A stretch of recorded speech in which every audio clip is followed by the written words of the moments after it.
इनको हर क्षेत्र में कमीशन खोरी के लिए कभी आरसीपी टैक्स था, अभी ललन टैक्स है। जब तक पहले उद्योगपति आरसीपी टैक्स देता था, अधिकारी भी आरसीपी टैक्स देते थे, अब ललन टैक्स देते हैं। राइजिंग बिहार में आज हमारे साथ हैं जनतांत्रिक लोकहित पार्टी के राष्ट्रीय अध्यक्ष।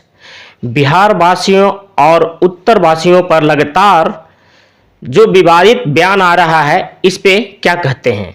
देखिए, बिहार और उत्तर प्रदेश मतलब लगभग आधी हिंदी पट्टी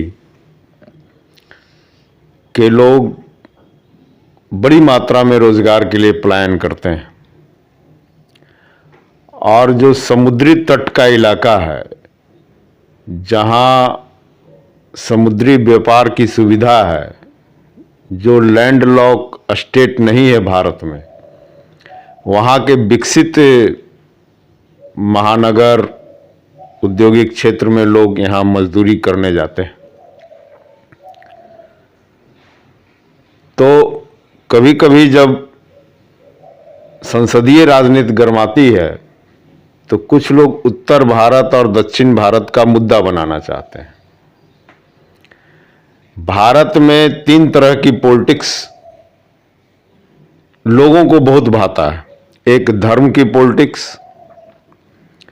दूसरा जात की पॉलिटिक्स, और तीसरा पॉलिटिक्स है उत्तर भारत और दक्षिण भारत की पॉलिटिक्स, हिंदी बनाम गैर हिंदी प्रदेश की पॉलिटिक्स।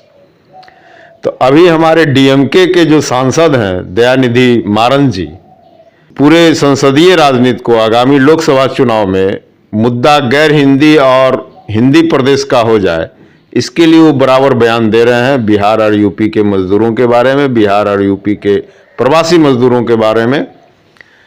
और इस संबंध में दयानिधि मारन ने हाल में भी कहा, तेलंगाना चुनाव के समय भी कहा कि हिंदी पट्टी के लोग ओवर हैं, हिंदी पट्टी के लोग शौचालय साफ करते हैं, हिंदी पट्टी के लोग मजदूर हैं। इस तरह की कई बयान आता है। बिहार से आते हैं, यूपी से आकर के यहाँ पर शौचालय और सड़क को साफ करते हैं। हाँ, तो इसमें इसी विषय पर हम कह रहे हैं। मैं इस विषय पर एक थोड़ा सा आपको ले चलूंगा, आरक्षण और प्रतिनिधित्व पर। बिहार में कई ऐसे आईएएस अफसर हैं जो अपने प्रदेश में आरक्षण की सुविधा लेते हैं और अपने प्रदेश के आरक्षण के आधार पर उनको बिहार कैडर अलॉटमेंट होता है या केंद्रीय कैडर में अपना अलॉटमेंट लेते हैं। उनकी जब बिहार में पॉलिटिक्स होती है तो यहाँ पर वो ब्राह्मण हो जाते हैं, यहाँ पर वो राजपूत हो जाते हैं, यहाँ पर वो कायस्थ हो जाते हैं और उच्च वर्गों का प्रतिनिधित्व करते हैं और अपने लोगों को कहते हैं कि आरक्षण का विरोध करो। आईएएस अफसरों की बात बता रहे हैं, तो छोटे छोटे लोगों की बात करना बेकार है। आप पटना के बगल में मोकामा है, वहाँ बाटा की फैक्ट्री थी, ब्राह्मण भी उसमें काम करता था, लेकिन वो जो फैक्ट्री में जाता था तो चमड़े का काम करेगा, लेकिन बाहर जब निकलेगा तो वो ब्राह्मण हो जाएगा। तो ब्राह्मण हो, राजपूत हो या किसी भी वर्ग का लोग हो, ओबीसी हो, दलित वर्ग के लोग हो, जब बाहर जाते हैं तो वो शौचालय साफ करते हैं कि सड़क साफ करते हैं, यह कहना बहुत मुश्किल है कि वहाँ कौन कर रहा है। लेकिन वो जब यहाँ से आएंगे तो यहाँ पर ब्राह्मण हो जाएंगे, अपने आप को जातीय राजनीति में फिट करेंगे, अपने आप को धर्म की राजनीति में फिट करेंगे। तो दयानिधि मारन भी इस प्रसंग में बोलते हैं, क्योंकि वो मूर्ति पूजक नहीं है, हिंदुओं के आम मानसिकता के खिलाफ है, पेरियार के समर्थक हैं, इसलिए यह भावना से भी बोलते हैं, राजनीतिक भावना से भी बोलते हैं।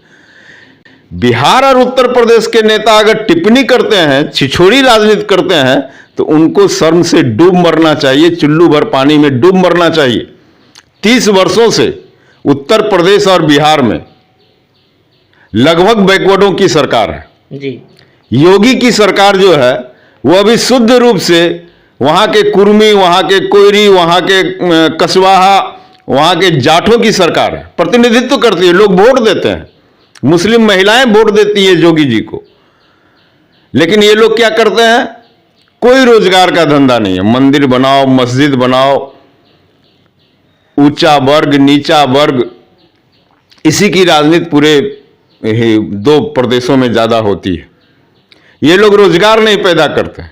और हमारे यहाँ बिहार में तो माननीय नीतीश कुमार जी ने एक थ्योरी दिया पूरे देश को कि विकास बिना रोजगार के संभव है। वो कैसे सर?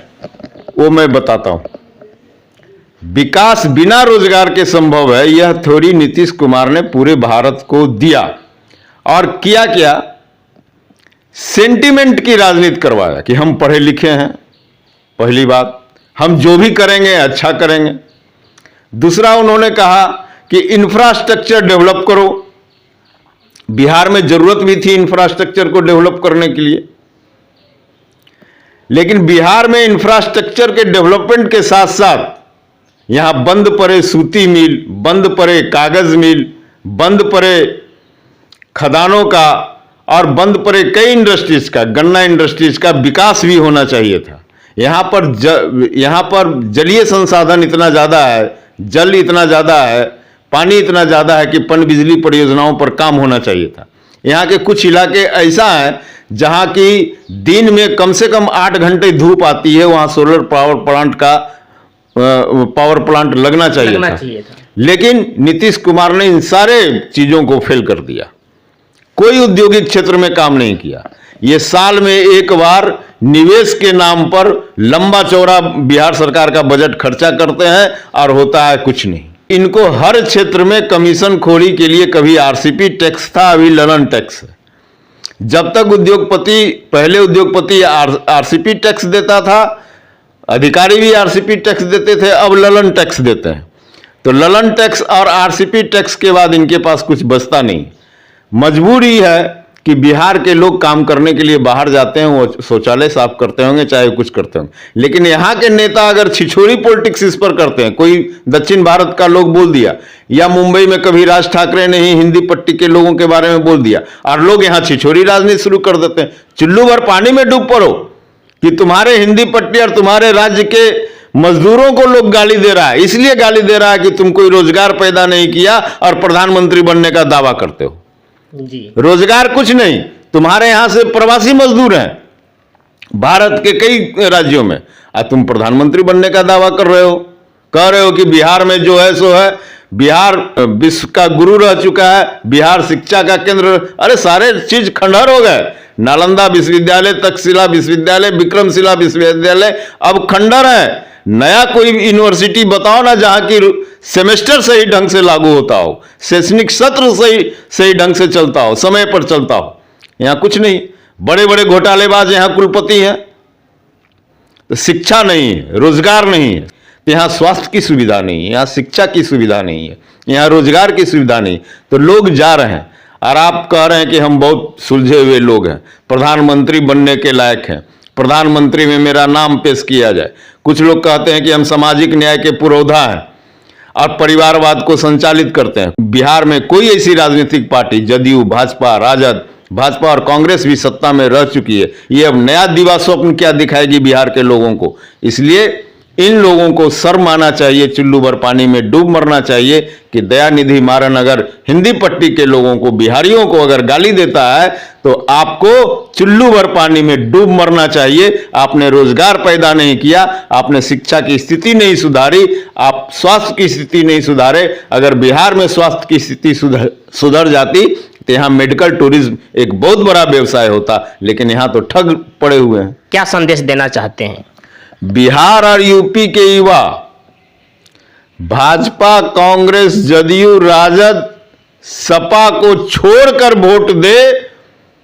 और मैं तो कहूंगा कि प्रारंभिक रूप से अगर कोई ओबीसी, अगर कोई दलित भाजपा के टिकट पर और कांग्रेस के टिकट पर चुनाव लड़ता है तो उसे वोट ना दे। भाजपा और कांग्रेस की मौत और सत्ताधारी जदयू, राजद और सपा की मौत, राजनीतिक मौत ही हिंदी पट्टी के लोगों को एक नई दिशा में, एक नए औद्योगिक क्रांति की ओर ले जाएगी। बिहार के युवाओं को यह संकल्प लेना चाहिए। चुनाव आने वाला है। आज हमारे साथ जनतांत्रिक लोकहित पार्टी के राष्ट्रीय अध्यक्ष थे, जो लगातार हिंदी पट्टी पर जिस तरह से दूसरे राज्य के नेता टिप्पणी करते हैं उस पर अपना बात रख रहे थे। आकाश कुमार, राइजिंग बिहार।